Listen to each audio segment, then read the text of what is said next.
أعوذ بالله السميع العليم من الشيطان اللعين الرجيم بسم الله الرحمن الرحيم الحمد لله رب العالمين غير مقنوط من رحمته ولا مأيوس من مغفرته ولا مستنكف عن عبادته فطر الخلائق بقدرته ونشر الرياح برحمته الصلاة والسلام والتحية والإكرام على أول مصدوره وخاتم أنبيائه الذي سمي في السماء بأحمد وفي الأرضين بأبي القاسم المصطفى محمد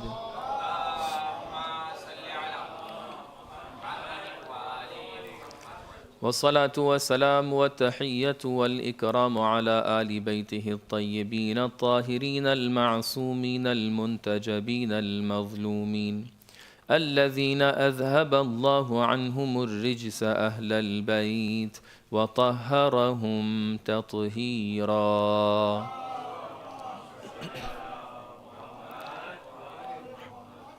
واللعنة الدائمة الأبدية الباقية على أعدائهم ومنكري فضائلهم وغاصبي حقوقهم أجمعين من الآن إلى قيام يوم الدين أما بعد فقد قال الإمام الحسين عليه الصلاة والسلام إني لم أخرج أشرا ولا بطرا ولا مفسدا ولا ظالما وإنما خرجت لطلب الإصلاح في أمة جدي صلى الله عليه وآله وسلم اللهم صل على محمد وآل محمد.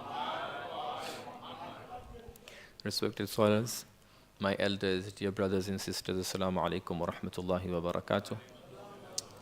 Alhamdulillah, we were discussing this topic of battle between the two ideologies, and we explained that Karbala and the battle that Imam Hussein stood for is not a battle between the two militaries, between the two troops. Rather, it is a battle between the two ideologies, the two worldviews, the two mindsets, the two types of thinking patterns which were there.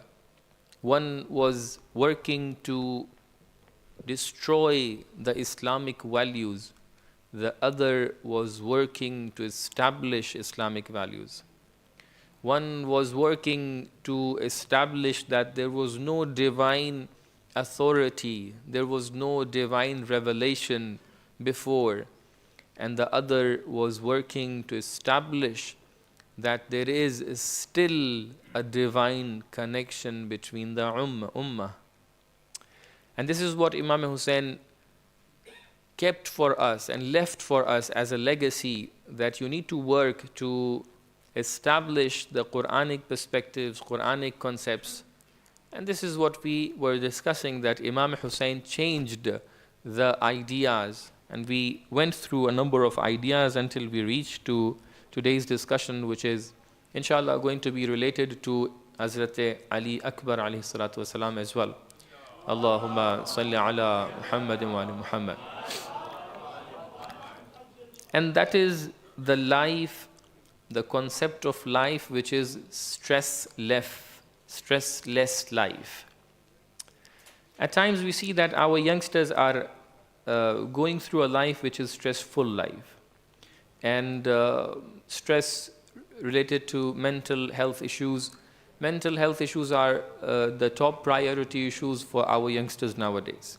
Every school, every college, every university nowadays, even many of the political parties, when they are doing their campaigns, they are focusing on mental health issues. I was just going through this recent elections in the US.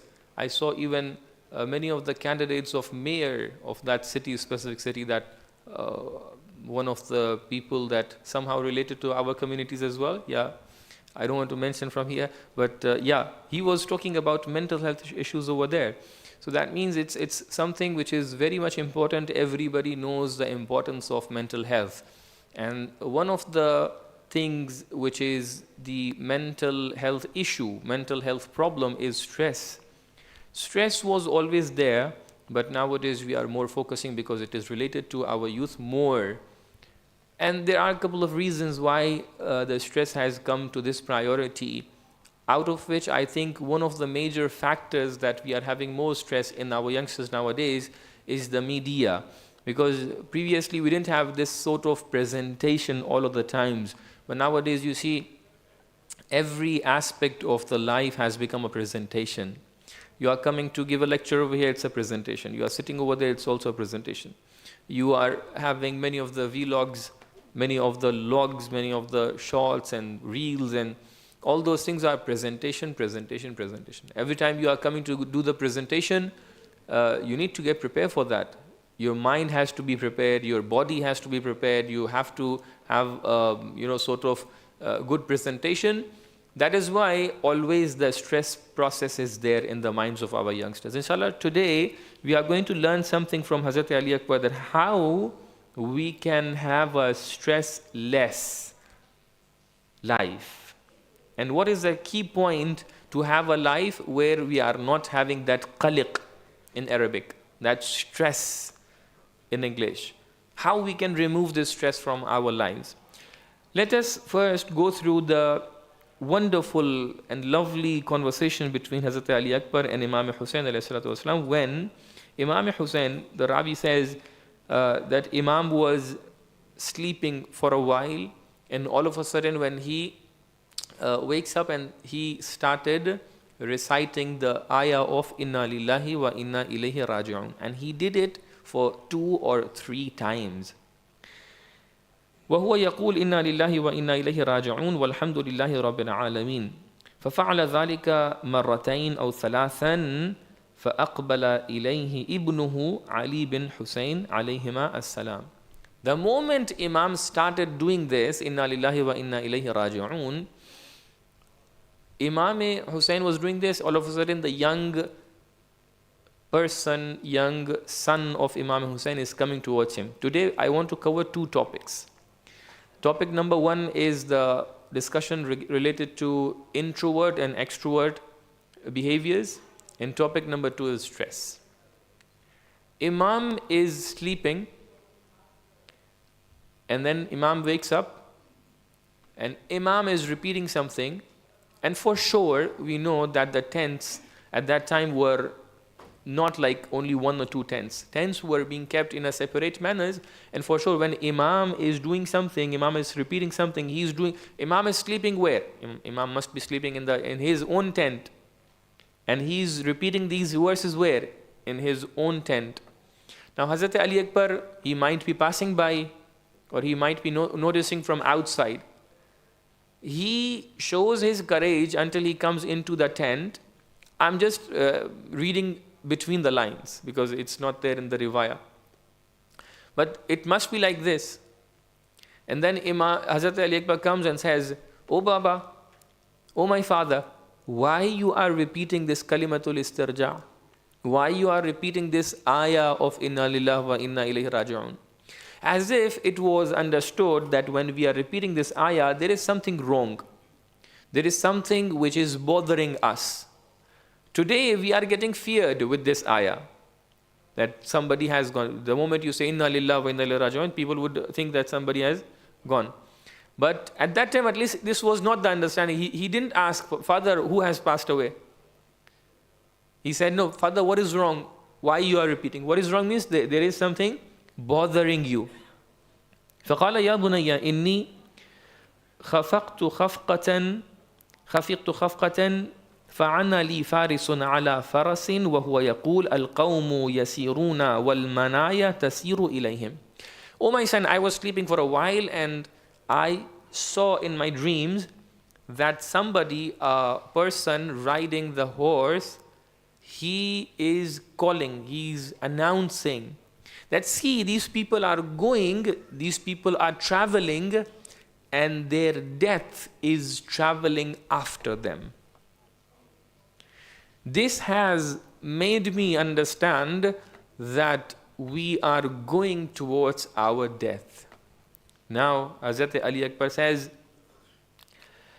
فَقَالَ لَهُ ابْنُهُ يَا أَبَتِ لَا أَرَاكَ اللَّهُ سُوءًا. I wish and I pray that Allah never shows you anything unpleasant. أَلَسْنَا عَلَى الْحَقِّ.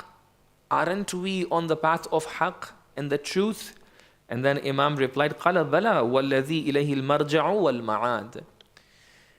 By whom to his is the return of all the things. We are on the right path and we are on haqq, we are on truth.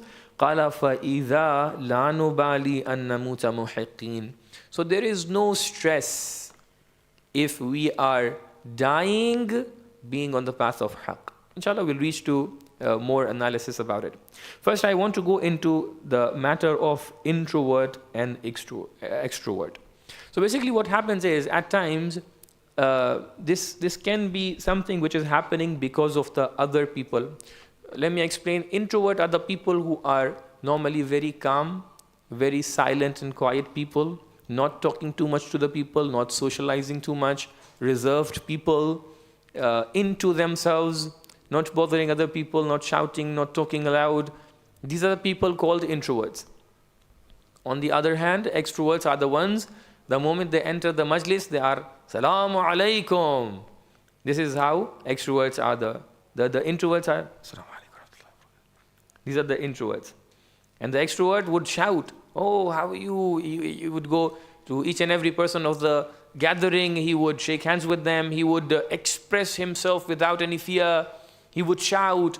Yeah, he would smile. He would laugh. This is the extrovert. Now question, is it good to be an introvert or is it good to be an extrovert? What is our opinion? Opinions might differ. Some people would have the opinion that no, introvert is something which is very, especially the elders would say the youngsters who are introvert are not good. And extrovert would be considered more desirable approach towards the community. But let me analyze it a bit. That does Islam say that you need to be extrovert or it says you need to be introvert? Is it a negative attribute for us if we are introvert? And in all of the families, if you are having 2-3 siblings, you must be seeing that one person is always introvert. The other person is extrovert. This is the reality. What Islam says? Is it good to be extrovert or introvert? Islam says, وَكَذَلِكَ جَعَلْنَاكُمْ أُمَّةً وَسَطًا. That we have made you an ummah who is going after the equilibrium, who is going after the balance. The way we explained nights back as well, that Islam always encourages to have the balance, encourages to have the equilibrium. That is why Islam's holistic idea is not to be introvert, not to be extrovert. We have a couple of examples where our Anbiya, our Imams, they went for a couple of days into the isolation and then they came back to the society. And we have many examples where our Imams and our Anbiya, they went into the society to preach amongst them, to correct them, to rectify the problems, to do the Amr bil Ma'ruf, to do the Nahi anil Munkar. Examples of isolations can be, for example, Hazrat Musa is going to Mount Sinai for 30 days, 1 month. What are you doing over there? Is he having a family over there? Is he having another society over there? No, there is no society over there. He's alone over there. Rasulullah sallallahu alayhi wa alihi wa sallam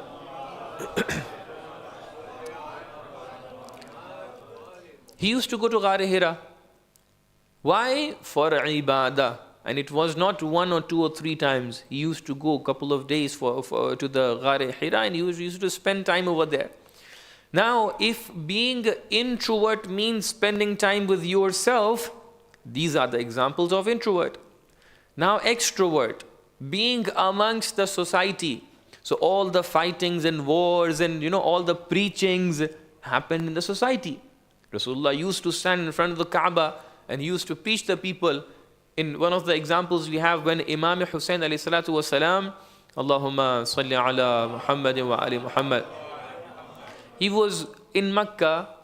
We have a whole khutbah from Hazrat Abbas that he went on top of Kaaba, on the top of Kaaba, roof of Kaaba, and he gave a full khutbah over there. Can you imagine that I go on the first floor and you are sitting over here and I give khutbah from there to you? It needs courage. I would never do this. Even this minbar is looking like half of a floor for me at times. So see, this is something which is the manifestation of being extrovert person. Means you have that courage to face the public, to look into their eyes, to talk to them, to speak to them, to discuss with them, to just justify your idea. This is what extrovert means. So examples of being extroverts are there. Examples of being introvert are there. So what is the solution? Solution is وَكَذَلِكَ جَعَلْنَاكُمْ أُمَّةً وَسَطًا. So from now onwards, whenever you see there is someone who's introvert, do not demean him. Do not take him as he's missing something. Do not take him as him like he's doing something wrong. No, it is completely okay to be introvert.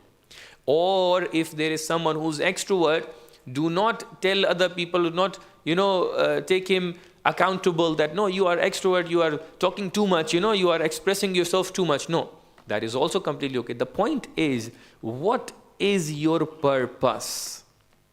What is your purpose? Are you serving your purpose or not? Because being introvert means lesser speaking, lesser speech, etc. It is supported by ahadith. إِذَا تَمَّ الْعَقْلِ نَقَصَ الْكَلَامِ. Person whose intellect is complete, the completion of your intellect and reasoning requires you to speak less.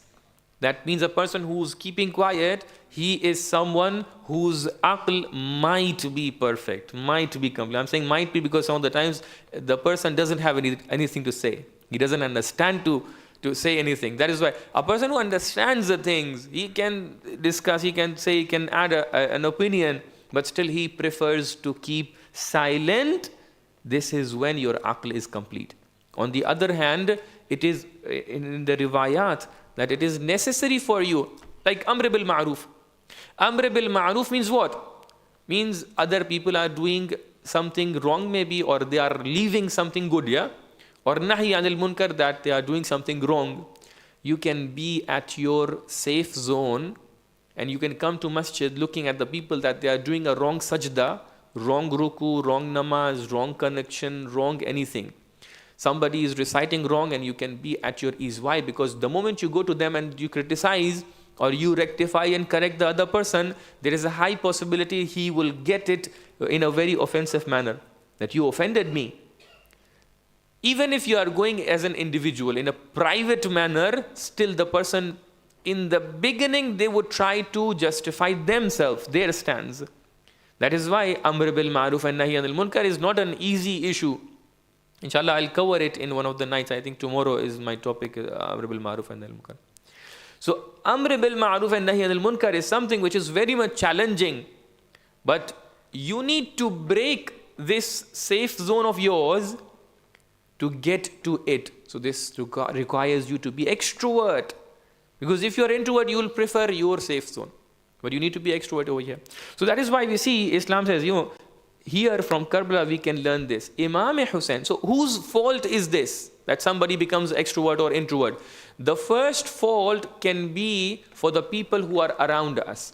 Let's say if we are not putting any of such podium over here for the kids to speak. If we are not announcing that there is a space for you, you can come and give a speech over here. If we are not encouraging, if we are not allowing any person to speak, if we are not allowing our children to speak, if we are not allowing our youth to speak, to come, to manage, to take charge of the things, to lead many of the things, when we are not preparing the ground, that means we are slightly and slowly taking the whole community towards being an introvert person. Tomorrow, after 2-3 generations, if the kids are becoming introvert, do not blame anyone unless yourself. Why? Because you did not prepare any ground for them to come and express. Whose mistake is this? Us, as the parents, as elders, because we did not prepare the ground for them to come and express themselves. So they are not able to express themselves. They are believing that I cannot express. I'm not being given the chance. Maybe I'm making too many mistakes. Maybe I'm not good enough. Maybe I don't have the power to speak. Maybe I don't have the power to give the speeches, etc., etc. It creates that sense into their minds that they are introvert. They are not able. They are not able. They are weak. They are weak. They don't have courage. Unless they reach to this point, it's better to keep quiet. It's better to remain silent. On the other hand, the reason of someone who is introvert, becoming introvert in a negative sense, if introvert is in a balanced way, that is preferable, that is completely okay. But if it is becoming something which is making you isolated from the community, you are preferring to spend more time with yourself than the community. You are preferring to spend more time inside your room than with the family. You are preferring to close the door of your room. You are preferring to spend more time with the device. You are preferring to spend more time with the joysticks. You are preferring more time to spend with the screen than speaking to your siblings or your cousins who are visiting your house. These are the signs when you are becoming introvert in a negative sense, because there is a chance to become to socialize with people, but you prefer to go and spend your time with your privacy. By the way, there is an element into the bracket. There is a concept of emotional divorce. Emotional divorce, when it comes to the discussion of the families, I normally discuss this over there, that emotional divorce is also very much related to being introvert within a family as a spouse, either the husband or the wife. I'm just closing this bracket over here, maybe some other time. So, if the introvert person is going towards the negative aspect of being introvert, whose mistake is this? Mistakes of others is one portion. The other mistake is my own mistake. See, if I'm becoming an introvert person, in negative sense, I'm not going towards a negative sense of the extrovert person, only today covering the introvert. If I'm an introvert and it's a negative aspect of introvert, I don't like to go and speak to someone, I don't like to go and sit with you, I would like to sit that corner where I can eat my food with myself. I'm enjoying myself. I enjoy being with myself. I don't like to speak with anyone. This is the negative aspect of being introvert. Portion of the mistake is coming from your end. Why? One of the reasons is stress. These were interconnected. That's why I took these two topics today. Time is not there to go in much details because I'm having 7 levels of stress. But I will just cover the cure or the recommendations that I can give to remove the stress and learn from Hazrat Ali Akbar. Please recite salawat ala Muhammad wa ali Muhammad.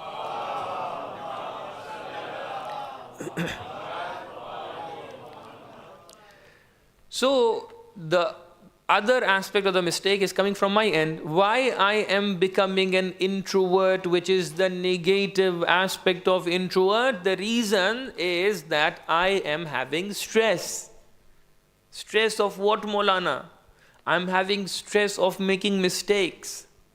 I'm having stress of missing something. I'm having stress of when I'm standing over here, people will laugh at me. I'm having stress of if I'm going and socializing, people will judge me by my face, by my type of speaking, by my language, by the keywords that I'm selecting, by the, by my habits that I'm having, by the tone that I'm having in my voice, this and that, and you are building so and so forth. This is stress. What if that all of a sudden whilst I'm speaking, there is something which I mispronounce? Stress. What if, I was just talking today with Amar Bhai and Misam Bhai, how do you remember the tone, the scale of Noha? कौन सी धुन आपको पढ़नी? What if all of a sudden you forget the scale? This is stress. So a person who is introvert, who might be able to recite Noha, but he is always under stress. What if? I saw there is a page of what if on Facebook as well. This what if thing is pretty much strong, especially for our youngsters. I'm also amongst them, and I can tell you that it can be rectified. You can easily tackle this problem. The only thing is you need to be courageous enough. And you need to take the challenge that this is something which you can overcome. But if you are not ready to take the challenge, it is not going to be removed from you, even it will build on itself. And the stress will become big and big. In one of the ahadith, Imam Ali bin Abi Talib alayhi salatu wasalam,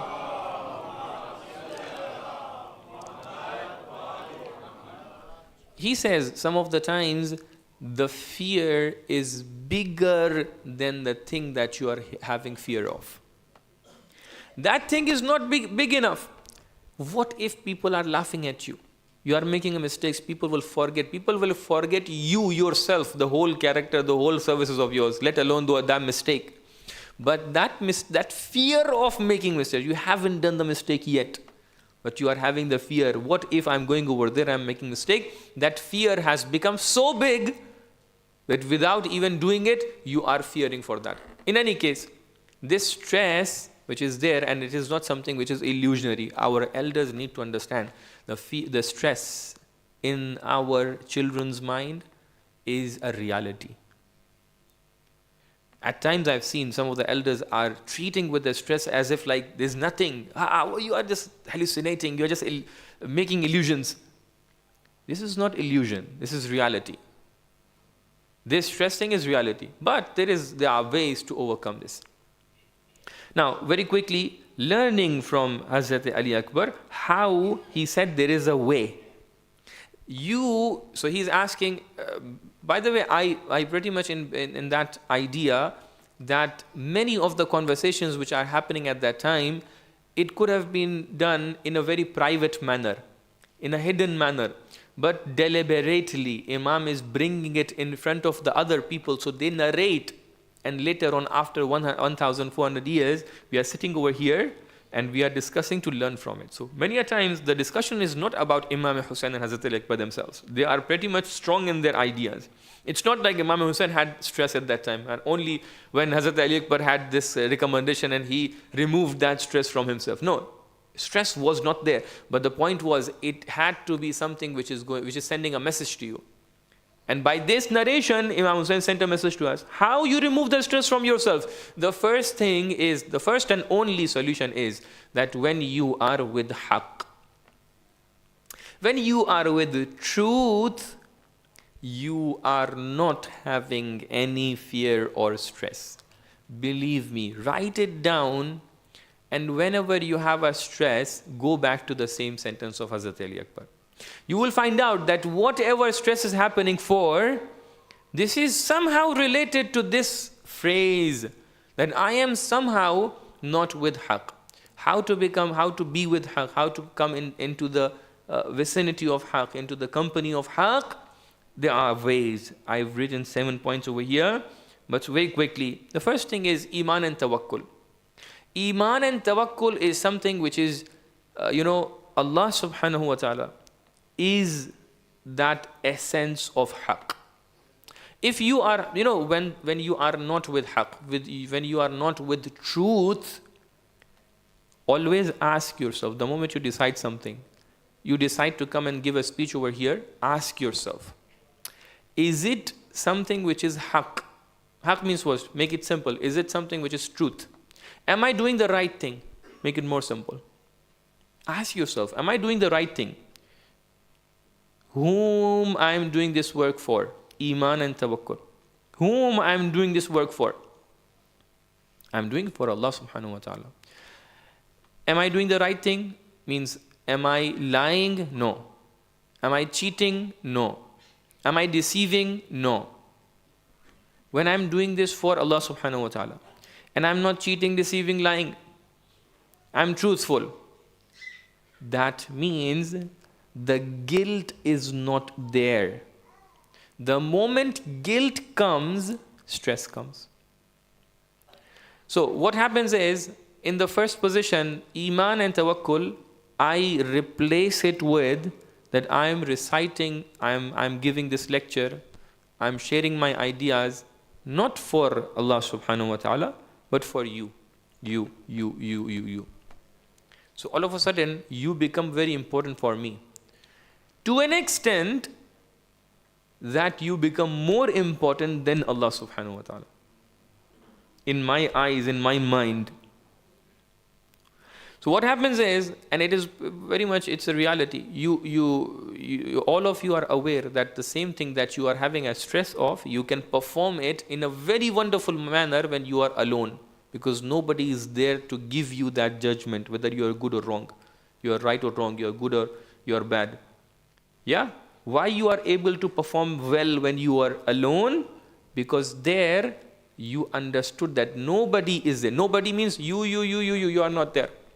You are not there to give me the comment, you recited well or not.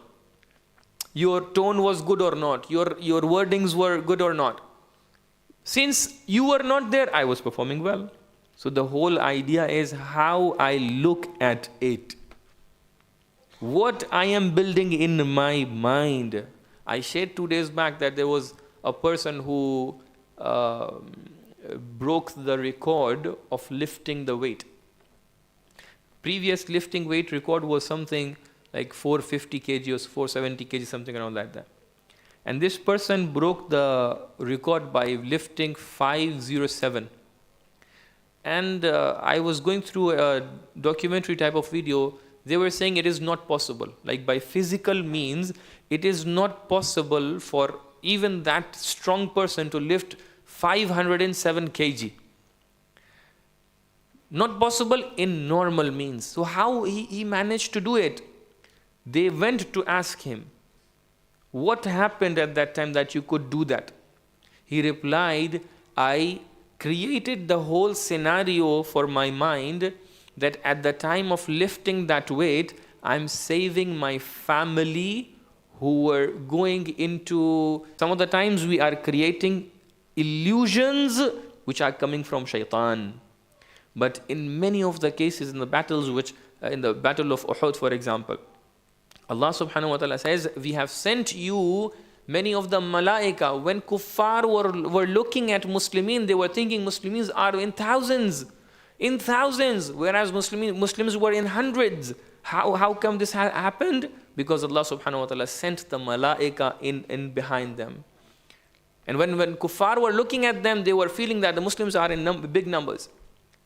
One riwayah, and I'm closing my discussion over here. Maybe some other time we can continue the discussion. So in one of the riwayat, Imam al-Sadiq alayhi salatu wasalam,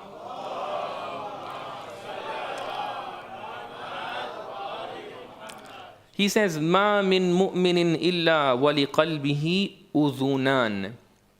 There is no mu'min except that he has 2 ears in his heart. Udhunun yanfusu fiha al-waswasul khannas.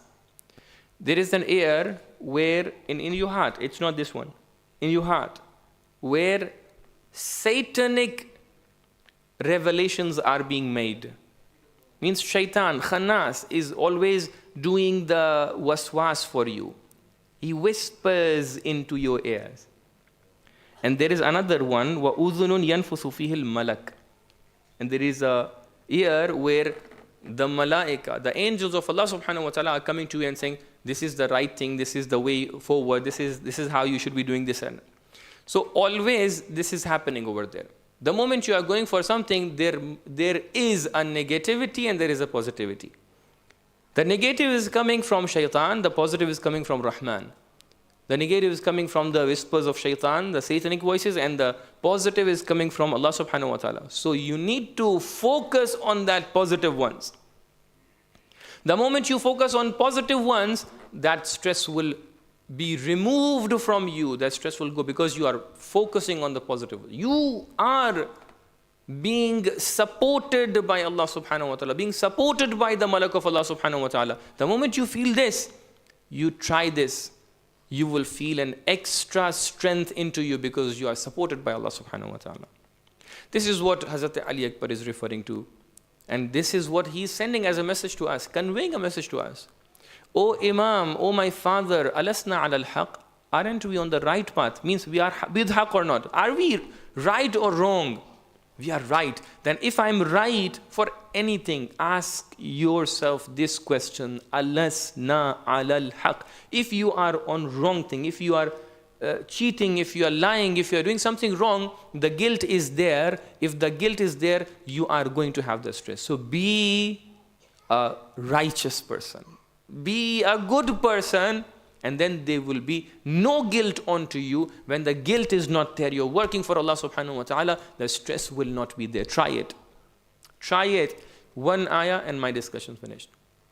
There is an ayah in Quran. وَأُفَوِّضُ أَمْرِي إِلَى اللَّهِ إِنَّ اللَّهَ بَصِيرٌ بِالْعِبَادِ. One of the things that will bring peace to you and remove the stress from you is what? Dhikr of Allah subhanahu wa ta'ala, which I did not reach to.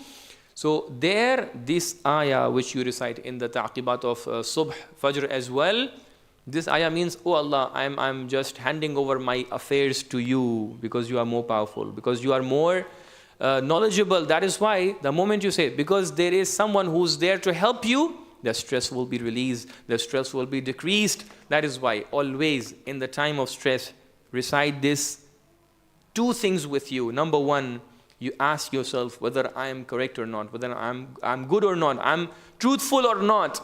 If the answer is yes, recite this. Oh Allah, I'm giving my affairs to you. You take care of it. And here comes the stressless life. Stress-free life. The way Hazrat Ali Akbar said, now we don't care if we live or die. If we are going to stay in Karbala, or if the enemies are going to kill us, if the enemies are going to come to us. Oh Father, there is no fear then. And then Imam Hussain, when he heard this answer from Hazrat Ali Akbar, he said, Jazakallah, oh my son, may Allah reward you best of what any son got a reward from his father. This is not normal, this is not a simple thing. He's getting a dua from Imam Ma'asum. He's not a Ma'asum himself. He's the only family member. The same dua did not happen for Hazrat Qasim. The same dua did not happen for any of the other children. But he did dua for him because he is giving that ideology, that worldview, which is very much changing the perspective. You are being stressed and feared because you are seeing that there are thousands of people in front of you in Karbala. Because you are only 70 people, do not be feared. Do not be stressed. Because you are on haqq. Because you are with the truth. And that is what is a lesson for us. We need to be on truth. How? One of the things is be with the Karbala, be with Imam Hussain, the way Imam Hussain was there. It is narrated into Maqatil that when Hazrat Ali Akbar came to Imam Hussain, and on the day of Ashura, after so many people, they got martyred. Now this is the turn of Ali al-Akbar. He comes to Imam Hussain, oh Imam Hussain, oh Founder, oh Baba, give me the permission so I can go towards the battlefield as well. You know what Maqatil say? Maqatil say that Imam Hussain instantly gave the permission. This was not the norm. Imam Hussain used to hesitate when he used to give the permission. But this time, when Ali al-Akbar asked for permission, he said, yes, my son, you got the permission because Imam Hussain wanted to send the message. You know, when it comes to the sacrifice, for others you need to be hesitant, but for your own son, Oh Allah, this is my sacrifice to you. Instantly gave the permission. But now when he prepared Aliyun al-Akbar, now Aliyun al-Akbar is going towards the battlefield, and now Imam Hussein is holding Aliyun al-Akbar. Why he is holding him back? All of a sudden Imam Hussein took his hands towards skies and says, Oh Allah, لَقَدْ بَرَزَ إِلَيْكَ غُلَامٌ أشبه الناس برسول الله خلقا وخلقا ومنطقا. Oh Allah, I'm sending you towards yourself someone, a son who was the most resembled to Rasulullah, to your Prophet. How? When he used to speak, I used to remember Rasulullah.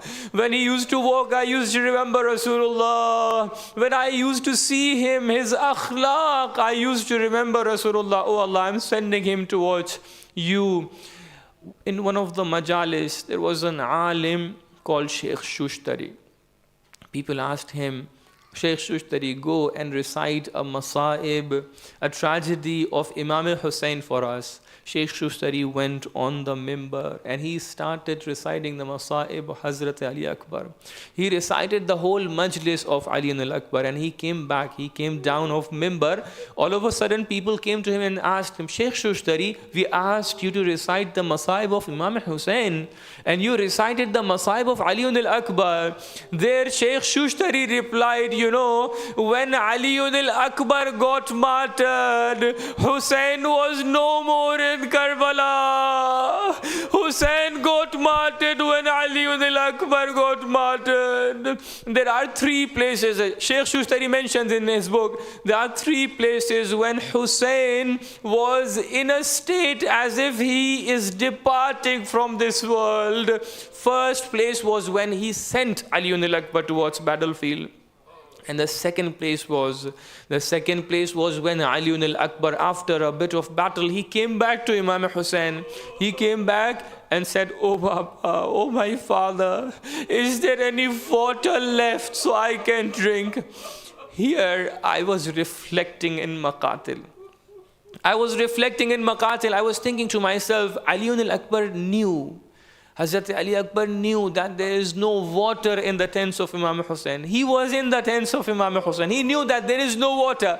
Why he is coming back? Why Ali Akbar is coming back and asking Imam Hussein, Imam, give me some water? There can be one of the reasons. This can be one of the reasons. The reason might be that, a father is someone who's very much reserved. Father never shows his emotions to the sons. He never comes and hugs the son, He never comes and expresses himself in emotions. He's always reserved in terms of emotions. Maybe Ali al-Akbar thought that my father must be remembering me. Let me take an excuse. Let me take the excuse of the water and go back to my father. Oh my father, you must be remembering me. Now you can hug me. Now you can take me into your arms. And this was the second place. And the third place was when Imam Hussein was waiting at the tent, when Ali al-Akbar is going to come back. And he was waiting for Ali al-Akbar. But all of a sudden, between the shadow of the things and all, Imam Hussein saw and Imam Hussein heard that there is a voice coming towards him. He says, Assalamu alayka ya Aba. This was not a call for a help. It was a salutation, as if Ali al-Akbar is telling his father, Oh father, do not come to me. This is last salam from my end towards you. But Hussein went to Ali al-Akbar. You know what happened at that time? All of a sudden the horse took Ali Akbar into the enemies. And now every enemy, they attacked Ali al-Akbar with their swords. The Maqtal says, فَقَطَّعُوهُ إِرْبًا إِرْبًا. They body of Ali al-Akbar into the pieces. Now Imam Hussein came to the body. Oh my son, how can I take you to the tent? Your body is into the parts. So the Maqatil say, one of the bodies that Imam Hussein didn't take to the tent was the body of Ali al-Akbar. Oh my son. Inna lillah wa inna ilayhi raji'un radhan biqada'ihi wa tasliman li amrih.